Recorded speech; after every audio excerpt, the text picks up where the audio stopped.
جن حدیثوں میں شب برات کی فضیلت کا تذکرہ ہے وہ سب اس رات کو عبادت اللہ کی اطاعت کی رات قرار دیتی ہے، تو مسلمان نوافل اور تہجد کا انتظام کریں، تلاوت اور ذکر کریں، مردوں کے لیے دعائے مغفرت کریں، یعنی جس طرح رمضان المبارک میں شب قدر کا اہتمام ہوتا ہے اسی طرح سے اس رات میں بھی عبادت کا اہتمام کیا جائے۔ مگر 15ویں شعبان کو چراغاں کرنا، پٹاخے چھوڑنا، حلوہ پکانا، جشن منانا کسی کمزور سے کمزور روایت سے بھی یہ ثابت نہیں ہے۔ آگ روشن کرنا اور آتش بازی کرنا مجوسیوں، مشرکوں اور بت پرستوں کی تہذیب ہے، اسلام کی نہیں۔ مسلمانوں نے مجوسیوں اور مشرکوں کی روایت کو اپنے معاشرے میں داخل کر لیا ہے۔ ہم سب جانتے ہیں کہ مجوسی بھی آگ کی پوجا کرتے ہیں اور بت پرست ہندو اور پارسی وغیرہ آگ کی پوجا کرتے ہیں۔ شب برات کے موقع پر مسلمانوں میں آتش بازی کی رسم عباسی حکومت کے وزیروں سے شروع ہوئی۔ عباسی حکومت میں وزیر اور امیر ہوا کرتے تھے، وہ پہلے مجوسی تھے۔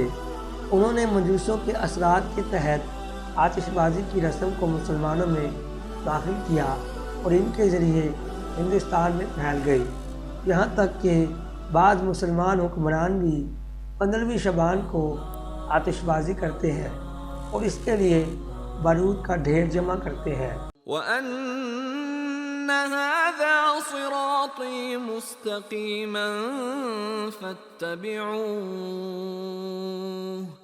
فَاتَّبِعُوهُ وَلَا تَتَّبِعُوا السُّبُلَ فَتَفَرَّقَ بِكُمْ عَن سَبِيلِهِ ذَلِكُمْ وَصَّاكُمْ بِهِ لَعَلَّكُمْ تَتَّقُونَ۔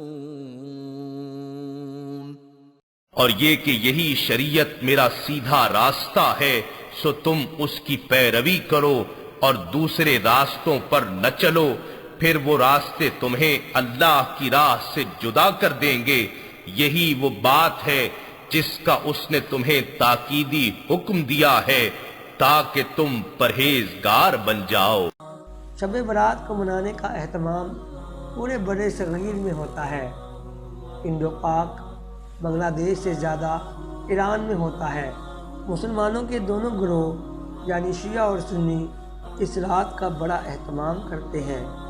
شیعہ حضرات اس رات کو اہتمام اس لیے کرتے ہیں کہ ان کے نزدیک یہ 12ویں امام حضرت مہدی کی شب پیدائش ہے، اس لیے وہ اس شب میں چراغاں کرنے، مکانوں اور قبرستانوں کو روشن کرنے کا اہتمام اس قدر کرتے ہیں کہ گویا یہ ایک عید کی شب لگتی ہے۔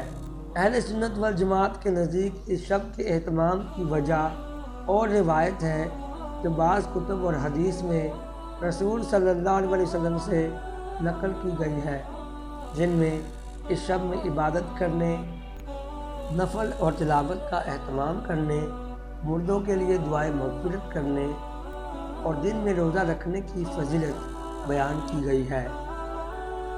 رسول صلی اللہ علیہ وسلم نے رمضان کے بعد سب سے زیادہ روزے اور عبادت شعبان میں کی ہے، اور شعبان میں روزے لگاتار نہیں رکھتے تھے۔